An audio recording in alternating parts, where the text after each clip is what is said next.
comfort break is over. Let us now convene our work session.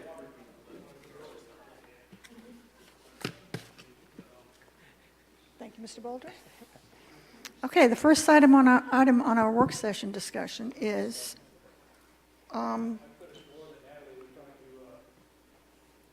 was going to present a recommendation on think tank composition to you. She may not be back yet. We want to start with Mark's topic? yeah, where do you think she went? She just may be Okay, still taking a all right, couple let's start with the community center topic.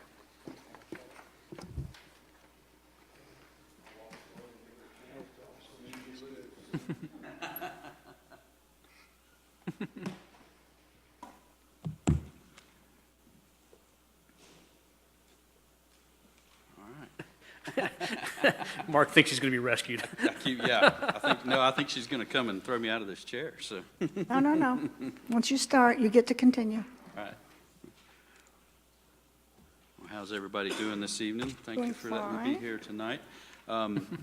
Obviously, at one of the previous council members or meetings, you asked me to bring you an update on community center, and primarily the discussion was going to be centered on operating costs.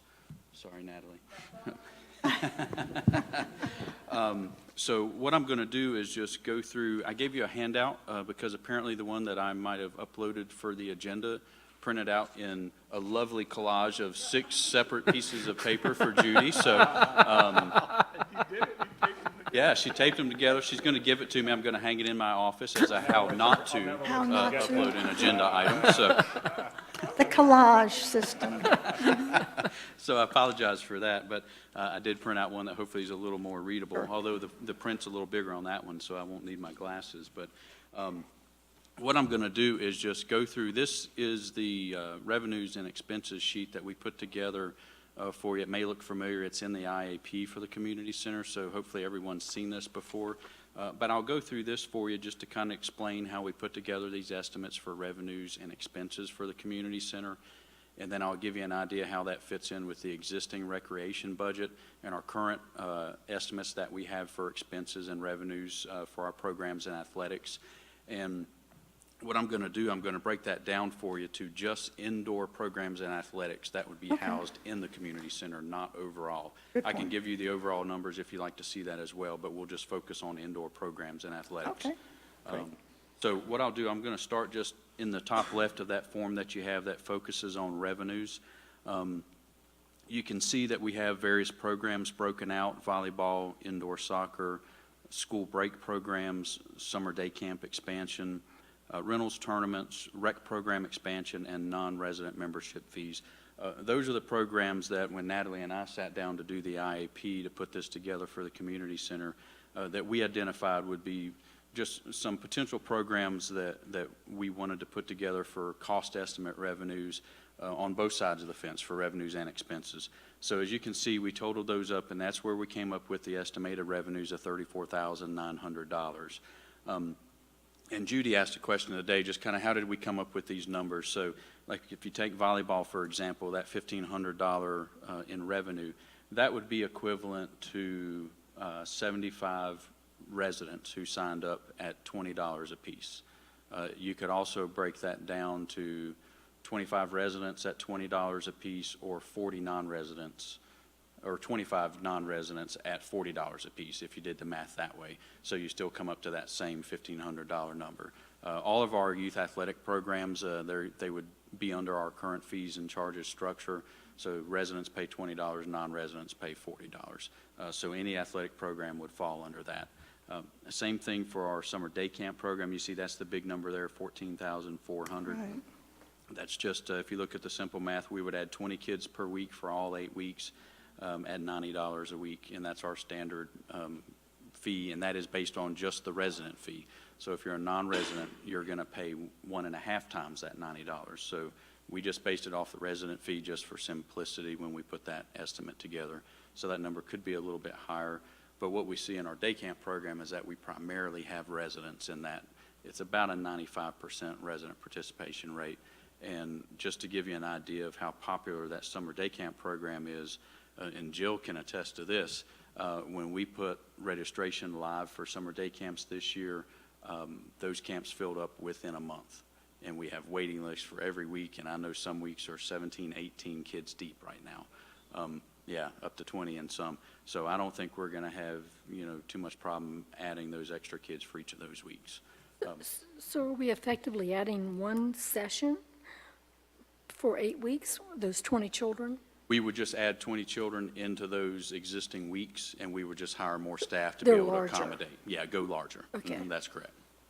And how many children are going now each of those weeks? Right now, we have 60 in each week of camp, so we It'll would be go from 80. 60 to 80. Mhm.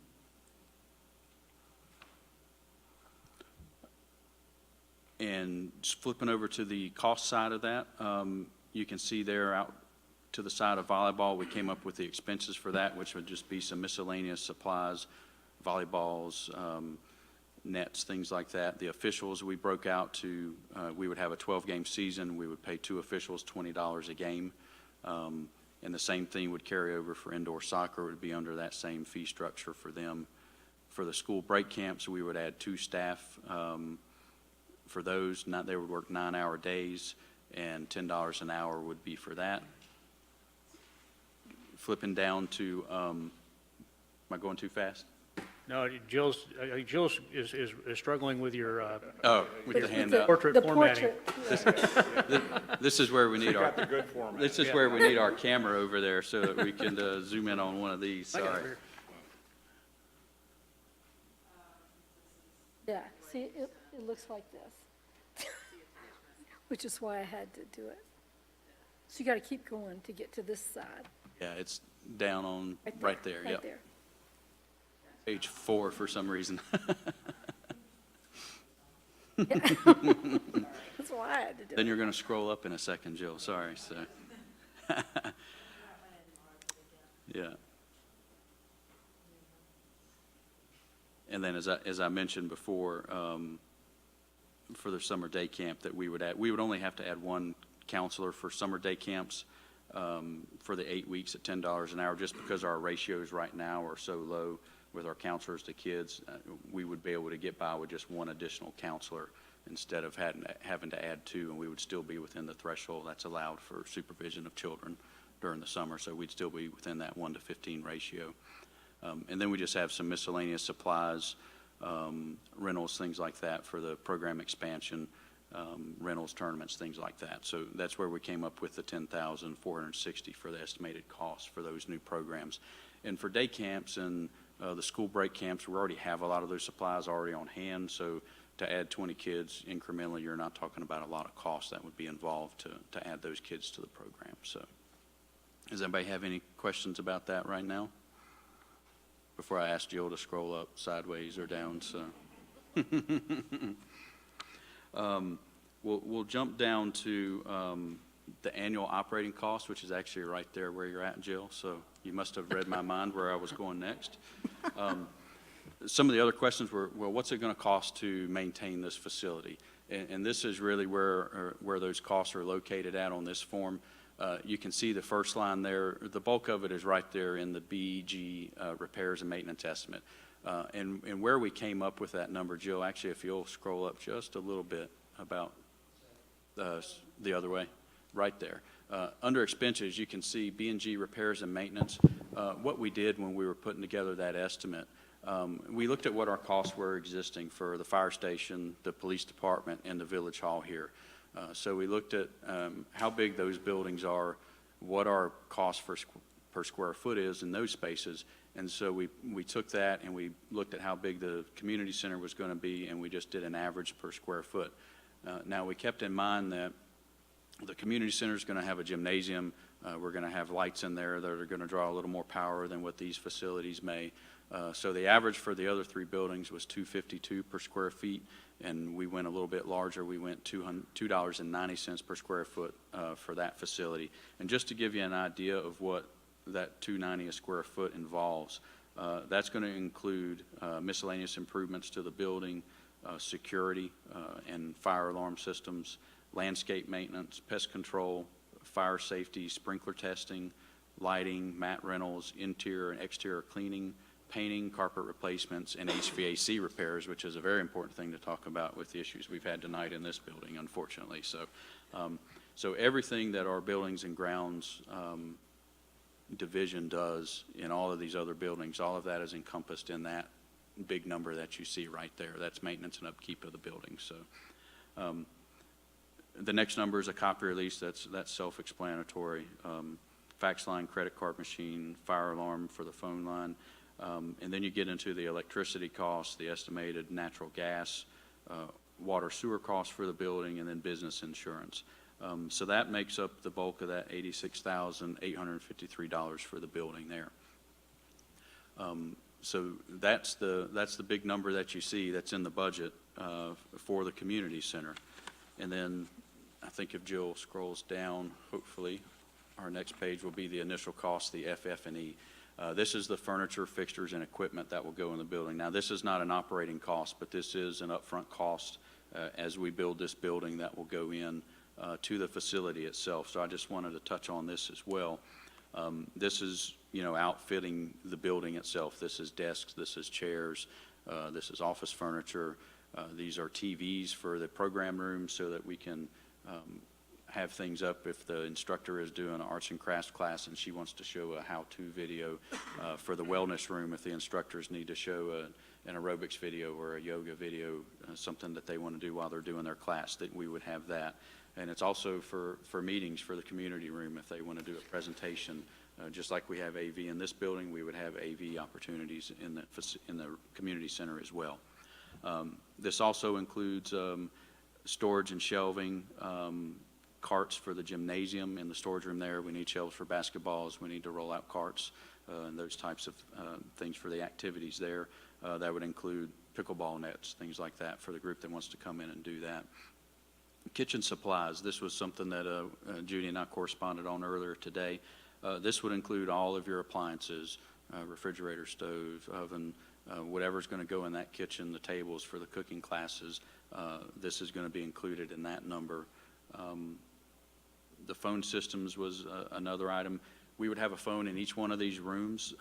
This here says 10. I think what we're going to end up with is probably 12, so that we have one in the conference room, all of the offices, the reception desk up front, and then each of these classrooms, because not only is it a phone system for us while we're in the building, but it also serves as our kind of emergency response system. It's a PA system, so that if there is an emergency in the building, we can communicate with folks throughout the building to let them know if we have to activate our emergency action plan. So that's an important component to keep in mind. And then you just see the miscellaneous computers, the TVs that I mentioned before. The big ticket item here is fiber to the building. Originally, we thought that this might cost $70,000, but IT has been working on that quote, and actually it came in a little bit less than what we thought, so it's $40,000 instead. I was assuming the number doesn't change between now and when we go out to bid, but so that was good to see. And then we've added or updated the cost for door access and building security. So this would be just like we have here. We have controlled access to the building. This also includes security cameras so that we can monitor the building and the access points to make sure that the points of entry that are on the exterior, the back of the gym, some of the other classrooms, that we only have people coming in one point, and we can make sure that we're monitoring what's going on in the building as well. And we've also talked to the police department to see if, with our fiber, to make sure that they have a way that they could view this as well, so that we can have another added layer of security for the building. So that's kind of a quick rundown of those costs there, of what we have in the IAP for the building. Just to give you an idea of revenues and expenses, we'll go back to fiscal year 17, just since that's our last completed fiscal year that we had. In terms of our total revenues for indoor programs, we had a total of $106,000 in revenue that were indoor programs related. So if we add this $34,900, if you want to round up to $35,000, that would give us an estimated $141,000 in revenue from programs and athletics associated with the community center. Our expenses for indoor and outdoor programs, indoor and outdoor total, was 108,000 were our direct cost, and that does include indoor and outdoor. So I don't have that broken down on the expense side. That's something that I can get for you, but that just gives you an idea total of what our program costs were. The total revenue in fiscal year 17 for indoor and outdoor for revenues was 129,000 in fiscal year 17. So again, that includes outdoor programs as well. Just to give you an idea of where we would stand if you include our fiscal year 17 revenue numbers for total revenue for the department, this would include putting back in our outdoor athletics and our outdoor programs, such as our trips, our senior trips that we take, our events and sponsorship revenues that we get, and our outdoor facility rentals. If you include the 35,000 projected for the community center, that would raise our total up to 229,000 in total revenues for recreation. And that would be a change from $194,600 from fiscal year 17. That's kind of a quick run through of revenues and expenses for community center. I'm happy to answer any questions if you have anything else. Okay. Just to give you an idea too, our intention is to come back the first meeting in May with some updated site plans, elevations from feedback from the public input meeting so that you have a chance to see that, and hopefully get some direction from you from there on what if there's anything else you would like to see. We're getting kind of close to the point to where we would need to give the architects the go-ahead to move forward with a site. Right. Finalize the aesthetics of the building itself. We don't foresee any more changes to the interior at this point, I don't think. So we'll be looking for direction from council so that they can start really building those construction drawings and the site plan to move forward towards our approval phases, because we still have to go to the technical review committee. We still need to go to P&Z, and then we would come to you ultimately for final approval in order for us to meet our timelines of getting out to bid late summer so that we could possibly start breaking ground, get this out to bid in early fall. Just with the temporary school project coming along, we're starting to get close to that breaking point to where we're going to be 12 months out of construction and be close to not having a school and a Not gym. going to have a gym at all. Yeah. Put that in your minds to start thinking about that when we come back in May, we'll want that to be part of the discussion. So. Okay. All right, thank you for breaking down the revenues and the expenses, and they are already projected in the budget, I'm sure, and so we appreciate that. And then the initial costs to upfit the building. Are there any questions for Mark? Now, Mark, is there any extra steps to make this an emergency shelter? Or is there any extra steps we have to make? One thing that we've talked to the architects about is making sure that when we do the initial wiring, that it could be ready for mobile generators to be plugged in. Oh, in the plan, That's right? still one of the things that we talked about, because that was some feedback that we got from the initial how to do.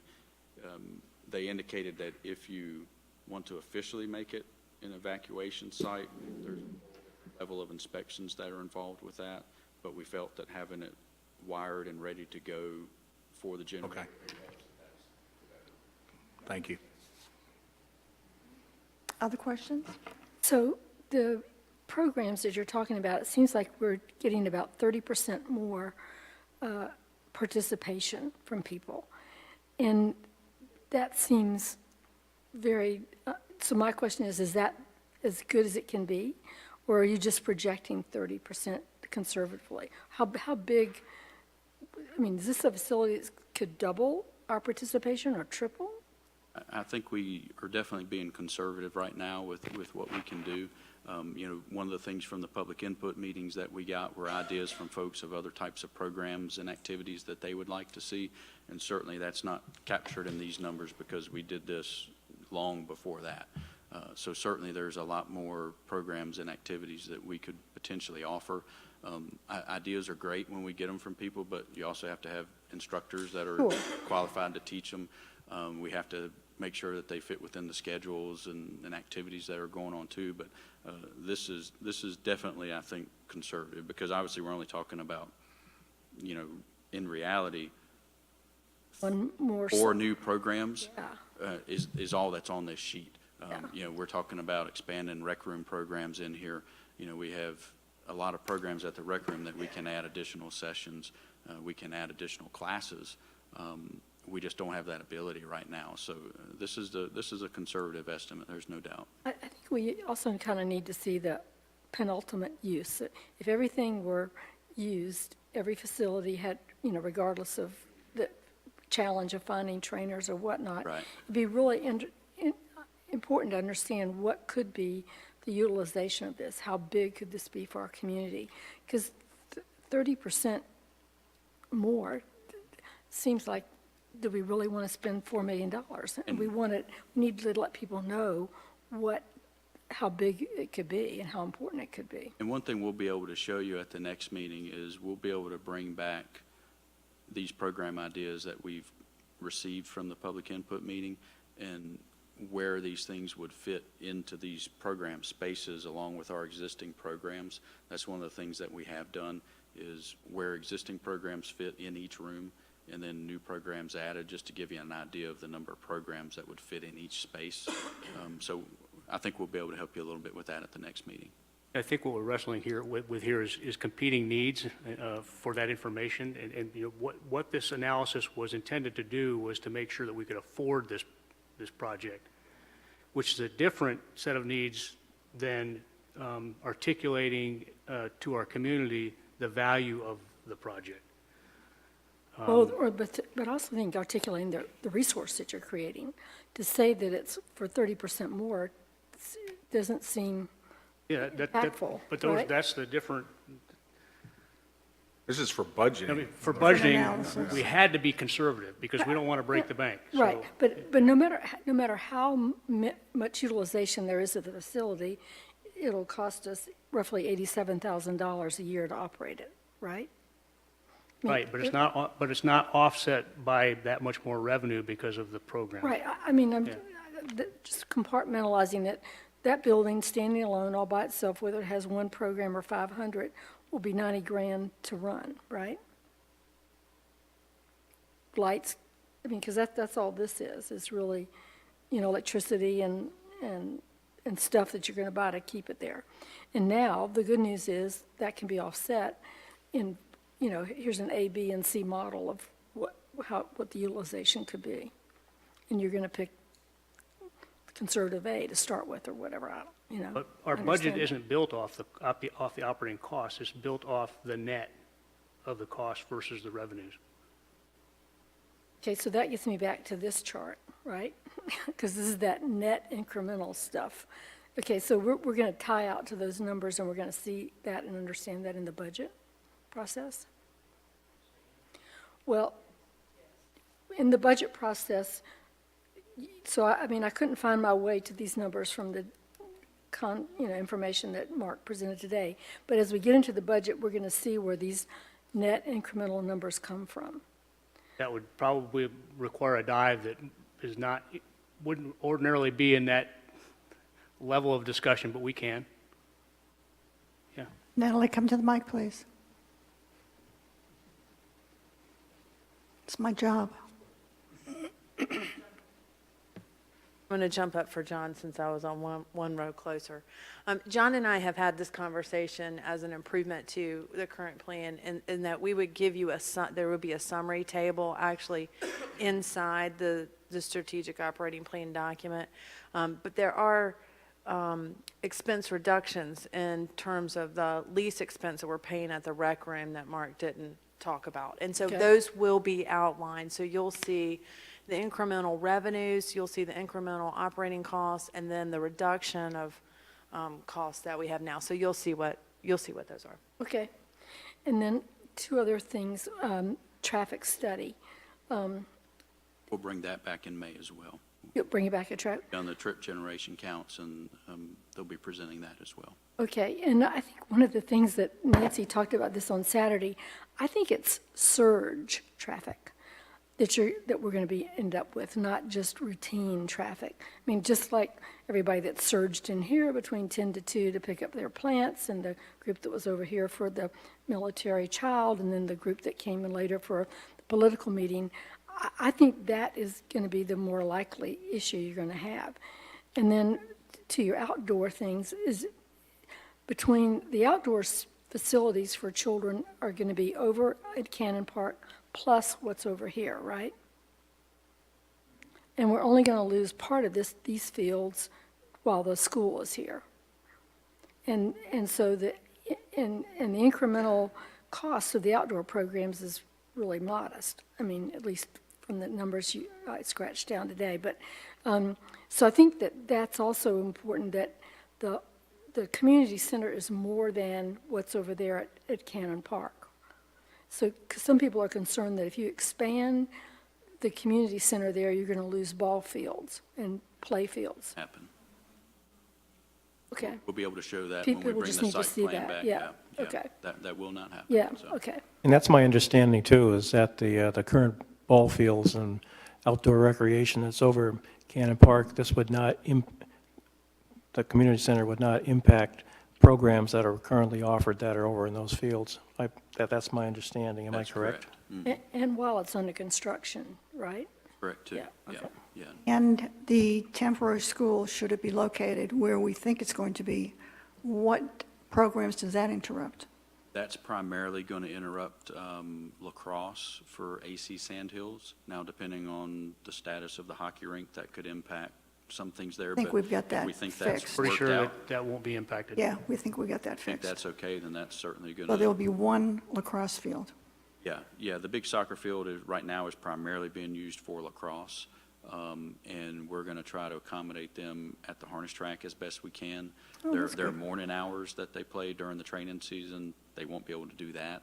But if they can shift their schedule to the afternoon after 1, then we'll probably be able to accommodate at least some of their needs.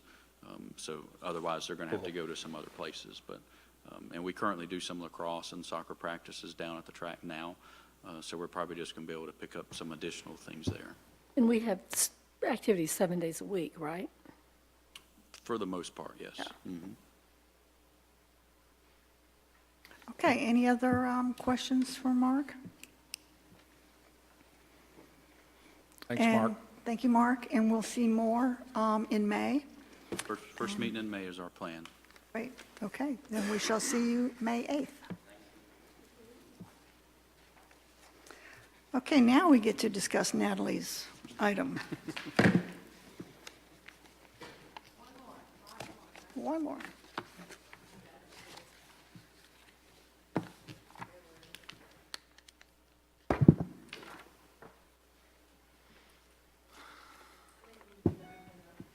This file when we get to it. So this agenda item is in reference to the think tank that we've been talking about for the comprehensive long-range planning process. And we have obtained a draft of a handbook that our consultants, Town Planning and Urban Design Collaborative, provided to us as their recommended way forward in creating a think tank. We've reviewed that. Will and I have gone through it. We have talked with Brian Wright, our consultant, about it, had a couple of questions for him in terms of what their recommendations were, and we have pulled together the draft that's attached to the document. So, Jill, if you wouldn't mind to open that up. And we're really looking for council's input right now on the size and makeup of the representation on the think tank, as well as some discussion about the selection process that you'd like to follow when it comes time to select those individuals. We'd previously talked about an application process so that any member of the community who is interested in serving in that role had an opportunity to throw their name in the hat. And so what we've got here is some recommendations as it relates to that. This is in draft format, as you can see. There are some blanks in it. It's a first attempt. Our hope would be to get this finalized and have you give it a little bit of a stamp of approval and create some type of promotional or announcement material to help recruit people to apply, to generate interest in applications. And then we would post that, and then you would have the pool of applicants to choose from. Okay. So the mission and purpose, and Jill, if you wouldn't mind to blow that up just a little bit more, maybe for the public to be able to see. Thank you. Is to really act as a sounding board for testing ideas with village staff and the consulting team, potentially, participate in identifying areas, topics of concern, providing their input and supporting. In our conversation with Brian Wright, he said a key function of the think tank is really going to be to spread the word, if you will, out in the community, kind of as an ambassador of the process, as well as someone who can provide thoughts and ideas on different planning concepts, if you will. This is, as you know, very different from the steering committee format that's been used in the past. And in talking with Brian about that a little bit more when we got this, he felt that the process is designed to be so participatory throughout, and the way that the Planapalooza is set up, that any resident who wants to participate at any level is going to have kind of that opportunity. Whereas this think tank is really to help kind of say, yeah, that might be a good avenue to explore, consulting team, or no, that might be an avenue that you may want to get some more input on, or we may want to handle it a different way. Okay, so overall in here you can see on page 3, if you wouldn't mind, Jill, they do suggest an attendance policy, which is in there. But the qualities and qualifications are what we really kind of talked through with them. And they suggested that we look for individuals to be open-minded and willing to listen to others, really being willing to speak up and serve as a voice. Someone who maybe has a large social network, as I mentioned, who could help promote public input and participation. Important for someone that has a positive outlook, who's going to be hopeful about the future of Pinehurst and can bring that positivity to that group. Work well with others, obviously. Someone who has sufficient time, obviously, to participate. And we talked about someone who maybe has experience traveling. As you go to different places all over the country or world, you see different things that might be ideas that we may want to present to the public for consideration. So those are the general qualities and qualifications. And in addition to that, you'll see when we get to the list, there are some professional representatives that we're suggesting. So any professional qualifications would be on top of really these characteristics, kind of, if you will.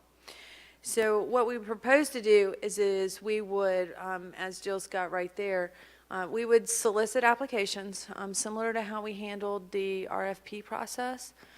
We would have a selection committee that would go through, review all of the applications, and make a recommendation to fill the designated spots that you've identified, trying to come up with the right mix. And one resident may, for example, fit multiple roles that are on this individual list.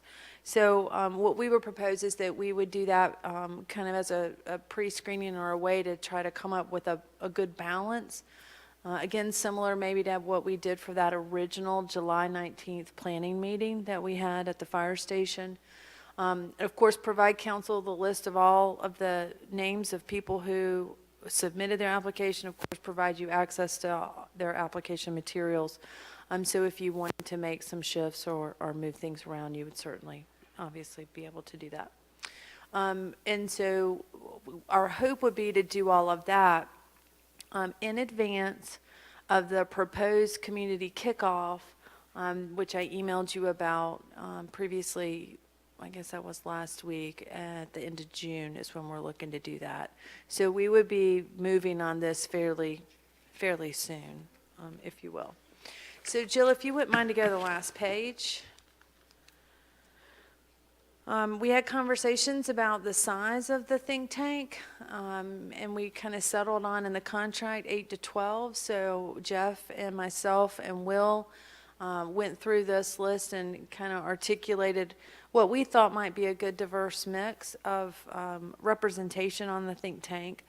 And you can see there we have 5 residents of different groups, one a retiree, yet another resident that may have currently children living in the home, a resident of the ETJ. Can you see that, Nancy? Yeah, my iPad went dead. It's hard for me to see that. Oh, okay. I already read it, but I just want to look at it again. Here, use my paper. I had this little gizmo that was supposed to make my iPad charge. Okay, so all of these are in addition to you and Jeff and Will. Well, in terms of how it would work, is the consultant and Will, as the planning director, those two would facilitate the meetings.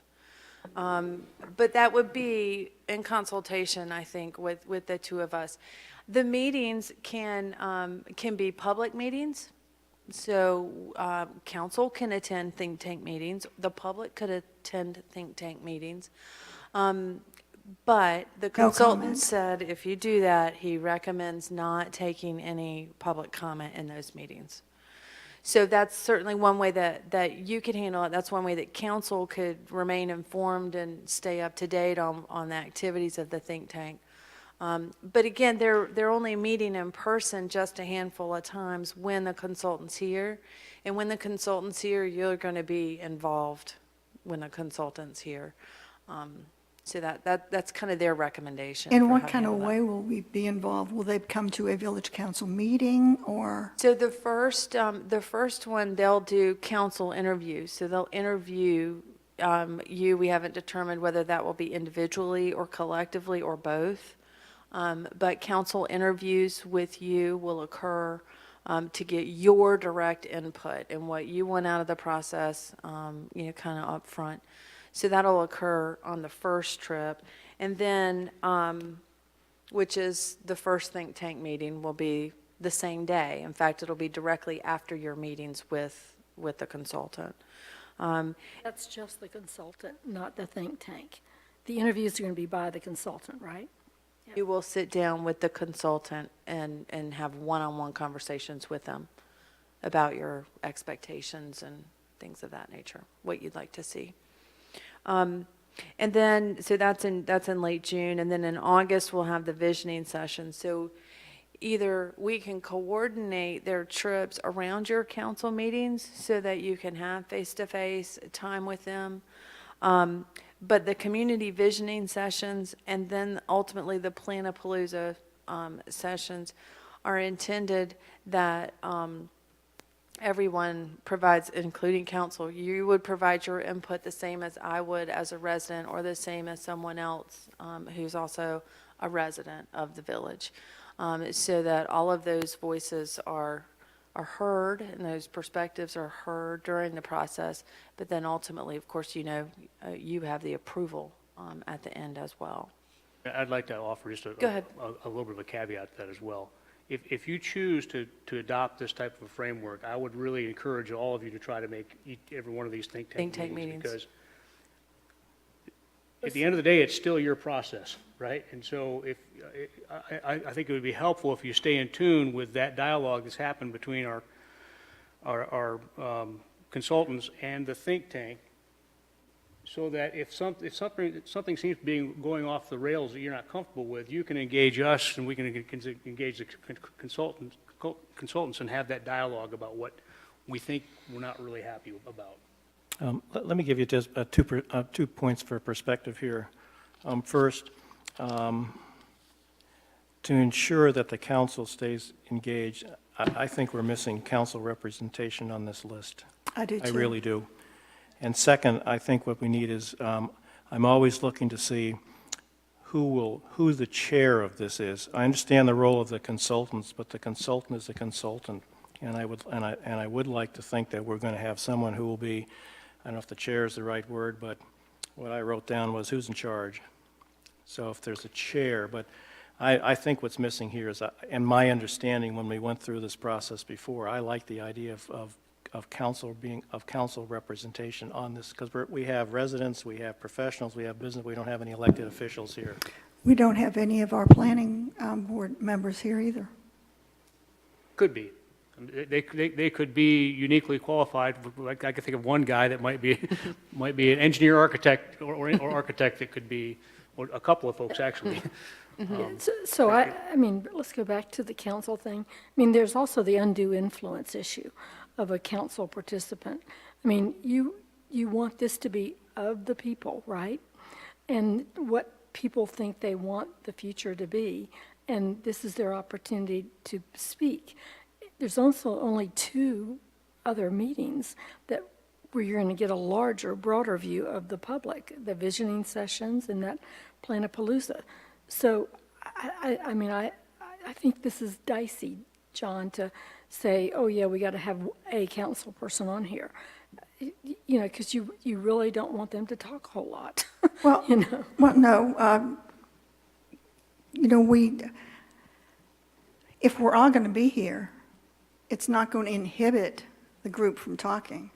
But I would suggest maybe that we have 2 ad hoc, because Mr. Baldry and I were the ones planning on being, instrumental in the comp plan. So even if we're ad Not hoc. Kevin and me? Kevin and I thought it'd be the 2 of us. No.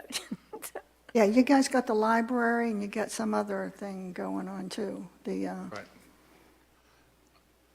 I have no, I think it should have council people present, Even if we're just ad hoc, but I also, but we have to be able to talk. but just to agree with Judy a little bit on the attendance, undue influence on when we attend. I was going to attend as a resident.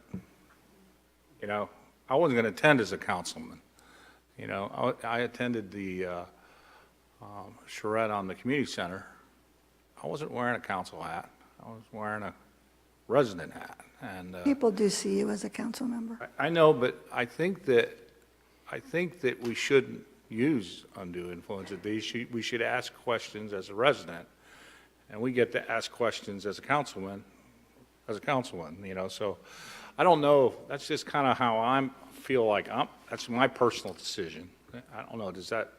But I think there's some options. I mean, I think Jeff has talked about those, is that I think the consultant's intent was to have a model kind of more similar to what I think Judy and Kevin are indicating in terms of it's a community plan, and council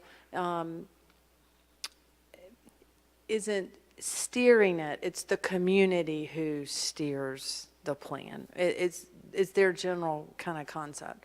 I do think, number one, we would always do regular updates of any we would inform you of any activity of the committee. But I do believe that it would be very helpful in you actually attending the think tank meetings and being able to converse, if needed, as a member of the council and member of staff. I mean, Jeff and I, we might have thoughts that we want to contribute, and you may have thoughts that you would like to contribute.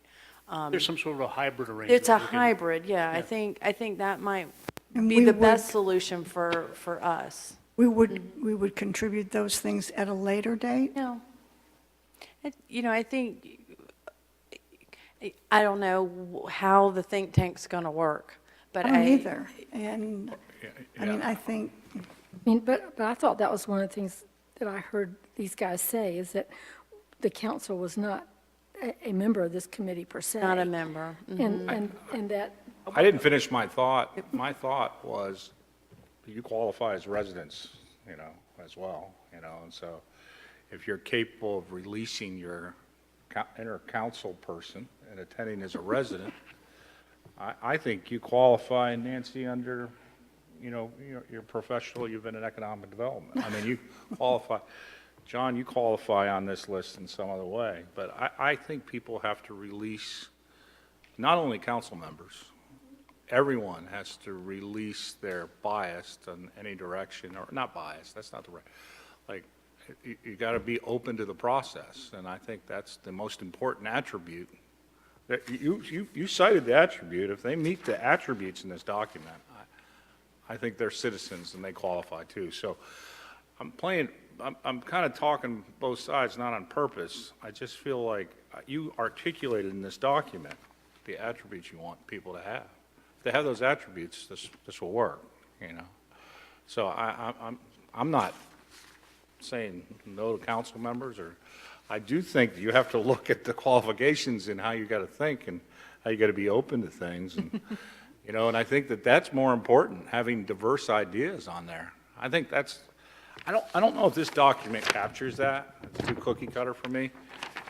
Everyone should have, there should be a diverse set of ideas. In theory, residents, professional, and business people could all have one mindset, and this process won't work. Correct.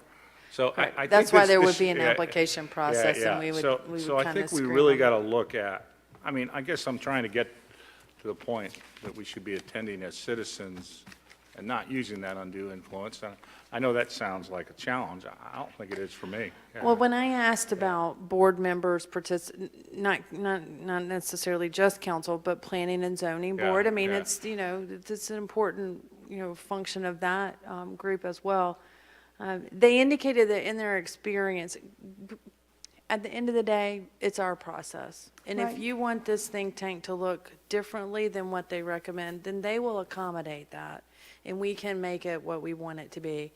But in their experience, they have said it is not in the best interest to have a chairperson either being a council member or a board member, because they have in the past tended to unduly influence or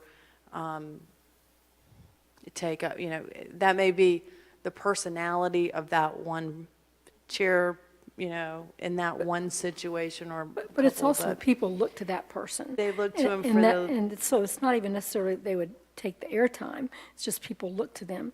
And I think if you add 2 council members to this, you've got to increase the number. I mean, I don't want the group to be just 10 plus 2 council Can representatives. I make a recommendation? Yeah. What if, as I suggested before, you all plan on attending, and if you do attend, then the framework is such that the consultants bring their ideas forward, they get the feedback from the think tank as described here, or something like this, and you all sit back and you allow the dialogue to happen. Just let people talk, right? And at the conclusion of it, and while that's happening, you all are taking notes. And at the conclusion, each one of you has an opportunity to comment on what you heard. Yeah, rather than during the process. Right. At the end. Yeah. That sounds logical to me. But I got to tell you, I have a different opinion as a resident than I do as a council member. I Yeah. don't know about you guys. I get conflicted a lot, and I think differently as a resident than I do as a council member, because. What about a business owner? Yeah, You got yeah, another hat I to guess wear. so, but I can't separate that from being a resident, you know, I'm a resident. But I guess my point is, you know, on the council, you know, you have state statutes that are dictating your actions, you have all kinds of things. I'm not sure if you know, I will try to go as a resident to all these functions I can, you know. I completely agree with that. I mean, that you think of yourself, or at least I do, as a resident first. Now, maybe after we've served as long as these guys have, we'll have a different point of view, but you think about it as you want to live and enjoy the community we're part of. But I still think that other people may look to you to say something, or did she nod at that or roll her eyes at that? I mean, you know. We're in the audience, they're going to be doing the same thing. If we're just observing what they're doing, you think they're not going to look at us? I do, but I think if we don't give them any verbal cues and especially speak out, then then the consultants are pretty adept, I would hope, for all the big bucks they're getting, at bringing the group back in and drawing out of them what's on their minds. I think we're better served if they're doing that. If you and John want to be the lead interfaces, I'm fine with that. But I think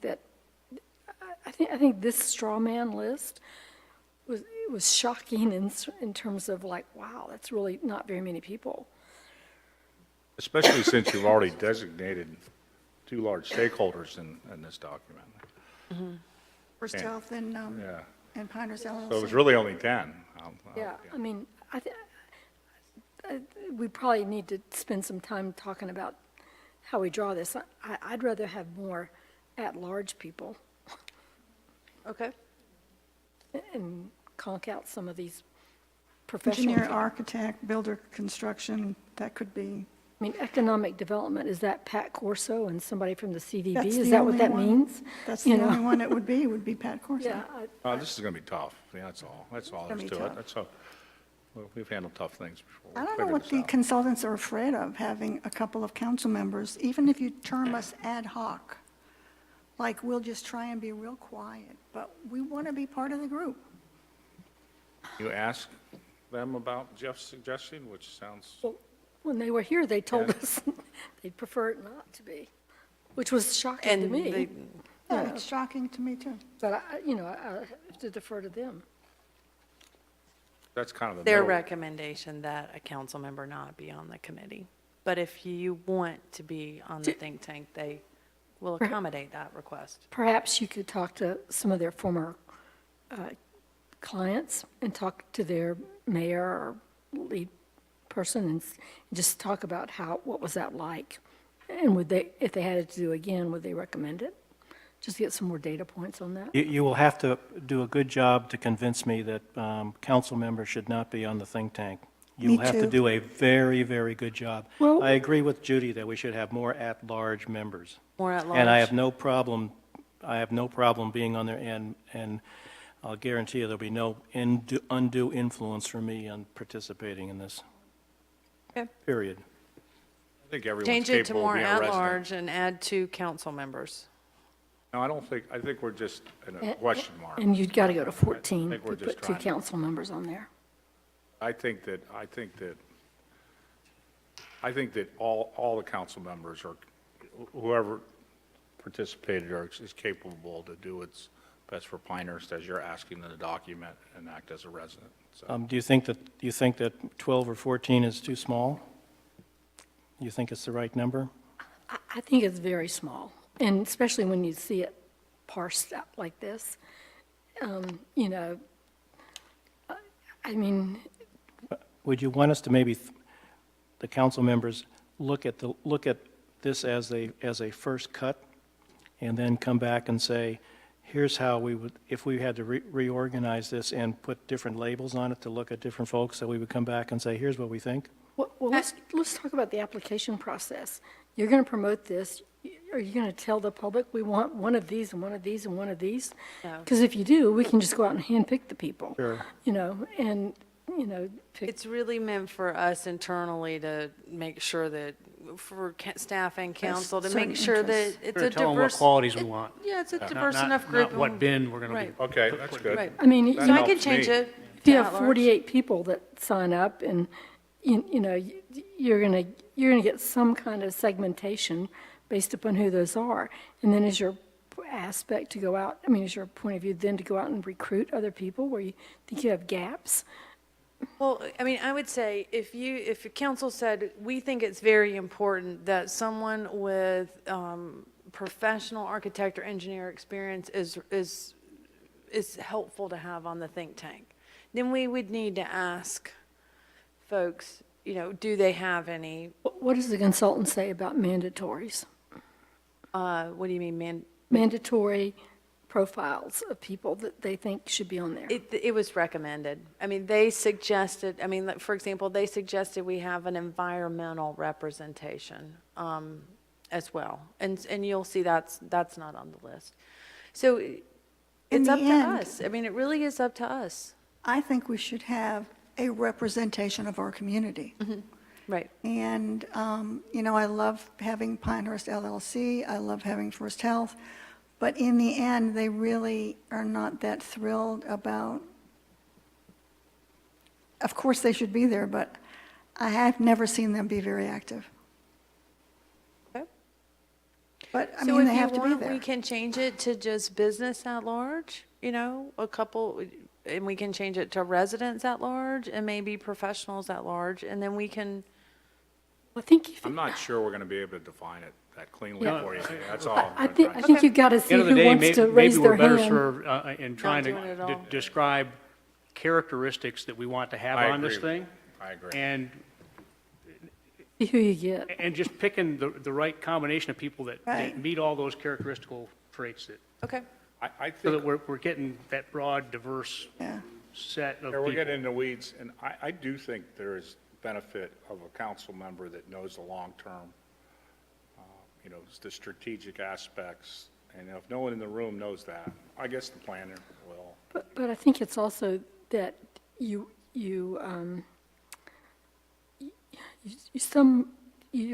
want to suspend belief about what the future is, right, for this process, so that they can create that future.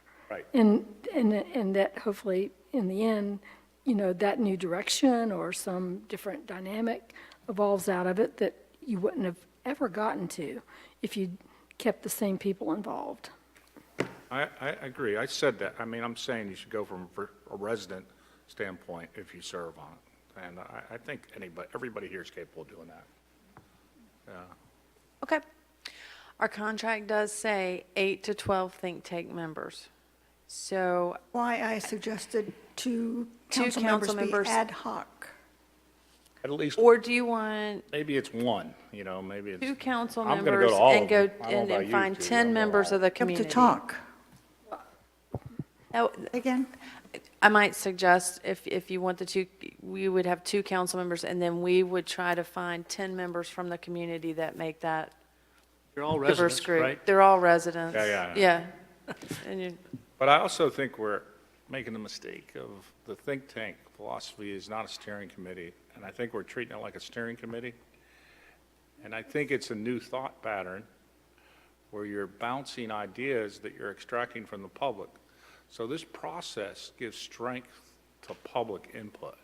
So what should be happening at these think tank meetings is different than steering committee, right? correct. What It should be is. happening It's is different. coalescing the data generated from the public, and you're trying to get people that want to do what's best for the community to coalesce that data. And so I think we're trying to put a framework of a steering committee on this, when in fact it's a think tank. And I think that might be a problem. Well said. So I think, ironically, all views are going to be hopefully coalesced, and they're going to have to discuss the outcomes of all this outreach, right? Correct. And I think even we as a council are having a problem changing our mindset. So it's obvious we got to do a better job of that, because then I think people will be more comfortable not being on the think tank committee. It's a lot of hard work. It's hard work coalescing the data. You're getting, you're going to get all kinds of opposite data. You're going to get yes and no at the same time.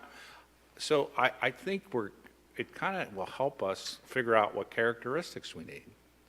And how can people handle conflicting data they're getting from the public, and what do you do with it? And so I don't know. I think it's going to work out. I think we're going to figure it out. So I mean, I'm very optimistic that we'll pick the right people. So I'm optimistic as well, Yeah. but I guess my expectation has always been that there would be a couple of council members on these important committees. Not so that we can dominate or nod or influence anybody, but just be a part of the process. Okay. But I think they clearly said when they were here that council members were not to be part of this. And we voted for them, and that's one of the stipulations in my I don't mind. know if they 'cause really I said didn't hear they that. weren't. Did you hear that? They said that? They weren't. The question was asked if council was on, and they, I mean, their suggestion is no. Kind of but like it's generally not not, that it usually can happen. not. They were pretty So clear. you They want were me to very ask clear. about this the ad hoc? I mean, I don't know what the difference is between a member and an ad hoc member per se, but, I got no problem with any council member that acts as a resident serving on it and suspends the belief that, like what we're trying to describe, you know, that starts at a blank piece of paper and tries to coalesce the data. So I think everyone here is capable of doing it. I don't know what our decision is going to be. We're going to have to make one, but I don't think we can do it tonight. I think we're just talking about it. And you need to find out if 13 or 14 is a, makes it if there's a money equivalent that would satisfy. there would be it would be an add-on, because we contracted for 12. You think they'd ask us to pay more They because may. two more I people don't are going know. to sit at the table? You got to ask, They could. because the ad could. hoc status may, Hard to say if they would. Yeah, it's hard to say if they would, but they it's could. early, so maybe they'll be more inclined to say no. John, do you have any thoughts?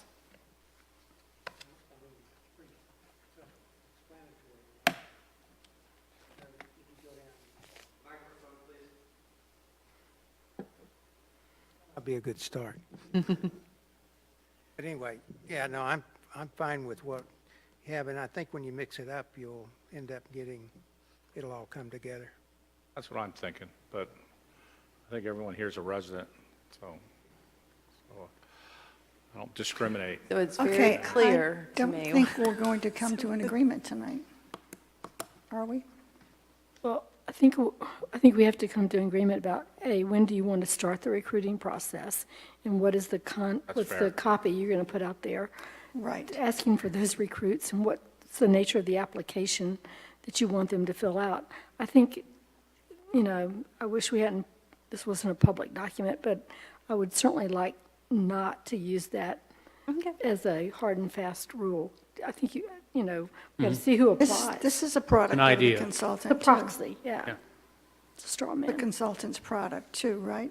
So this is their recommendation, so if we No. can go No. against this recommendation. We modified them. Tried it, but we took their recommendation and said, how does this kind of fit our community? So, I will be very surprised if they say, oh, no, we cannot have any council members on there. I think we're talking they wouldn't about say that.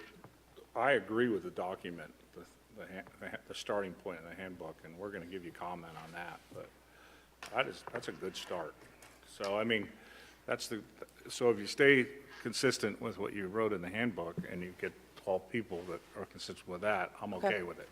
No, so, I think you're saying we're going to pull out those specifics, right?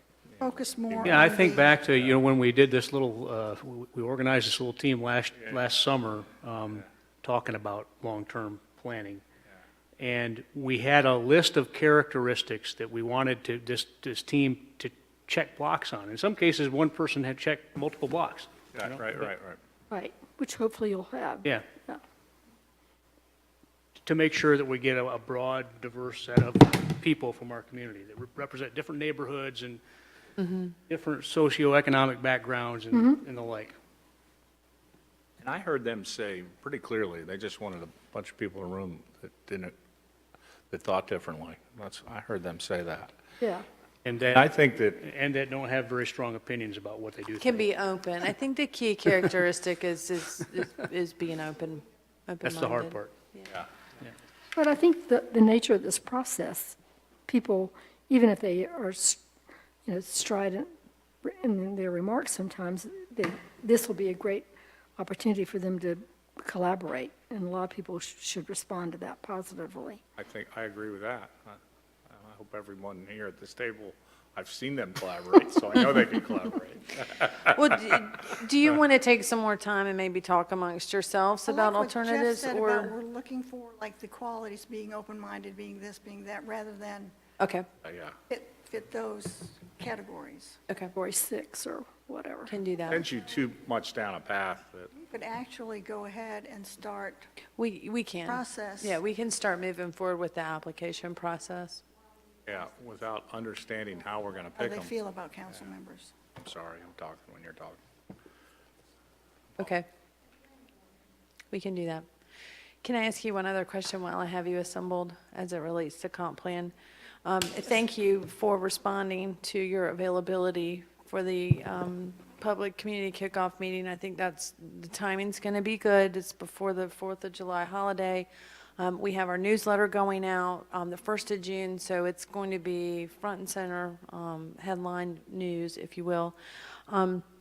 They have asked, they gave us two potentials, whether to do the community kickoff meeting after your council meeting on a Tuesday night or to do it on the following day on a Wednesday.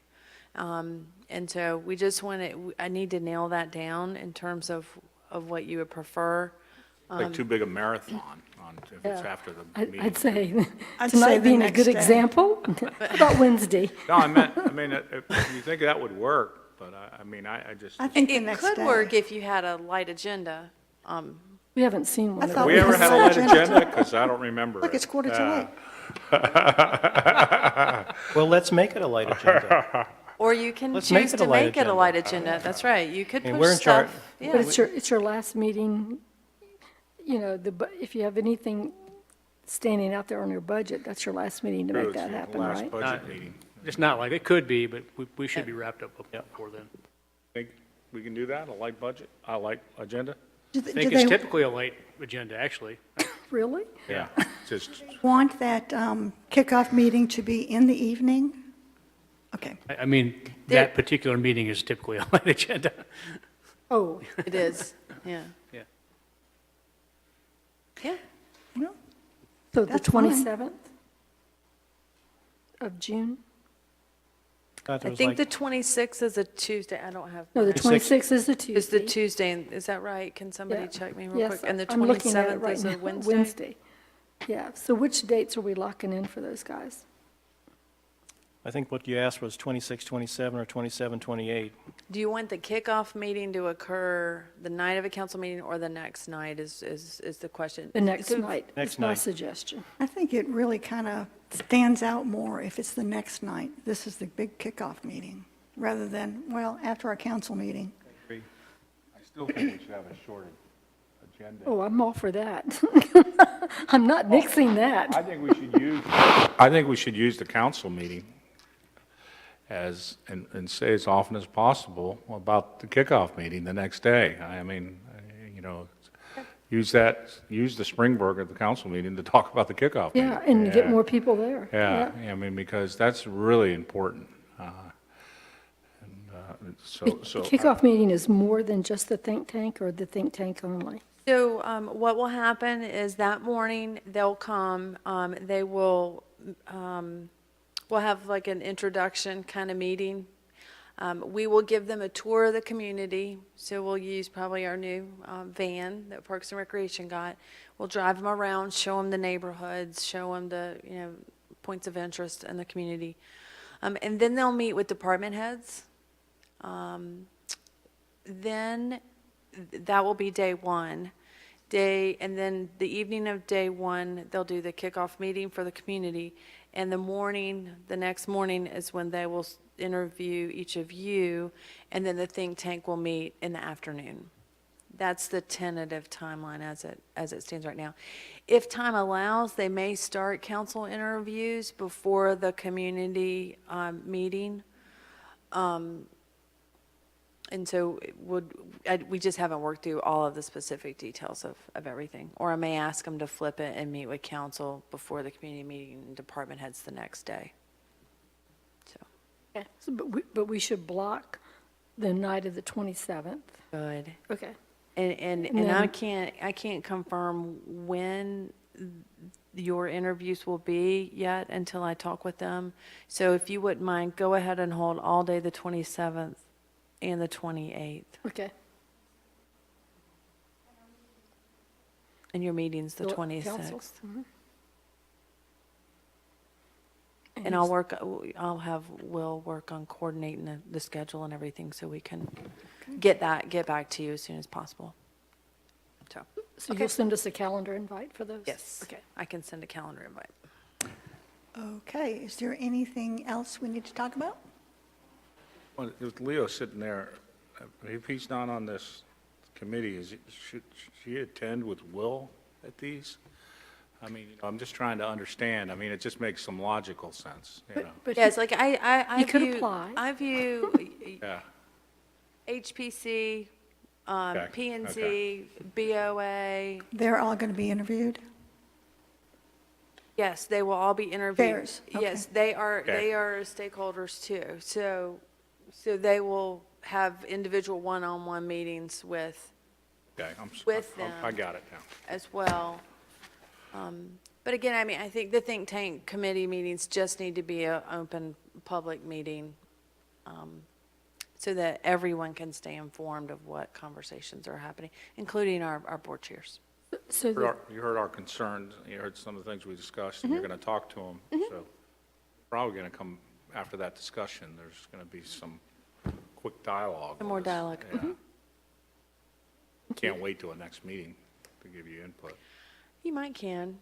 I mean, I think, it's only 2 weeks away. No, but I just I thought, can. I don't know.